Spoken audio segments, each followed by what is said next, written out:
All right, it's time for an update and forecast on the Mosquito Fire burning west of Lake Tahoe. Through the satellite imagery, you can see that the fire has significantly picked up in activity, and what I would say is the most active wildfire that I have seen this season.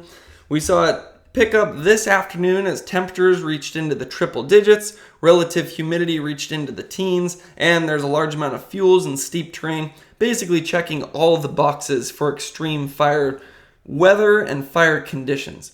Now, when it comes to this fire, it looks like it's to the east of Forest Hill and to the northeast of Volcanoville, about 35 miles west of Lake Tahoe. When it comes to the numbers, it's up to 13,705 acres.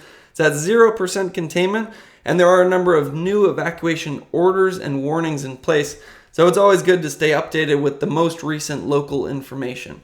Now, when it comes to the resources on this fire, we are up to 1,700 personnel.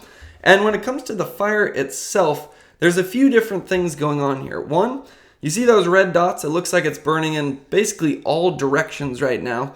When we look at fire history, there's not really any recent fires directly around it where the fuels would have been cleared out, which tells you there's a lot of fuel in this area for it to burn. And then when we look at the structures, there are thousands, especially to the west of the fire, which is actually somewhat good news because based on the smoke, it looks like the direction that smoke is moving, which usually means the direction the fire is moving, is to the east, north, and the south, not exactly the west. But again, we have a number of evacuation orders in place, so if you are in the vicinity of this fire, it's a good idea just to get out as fast as you can.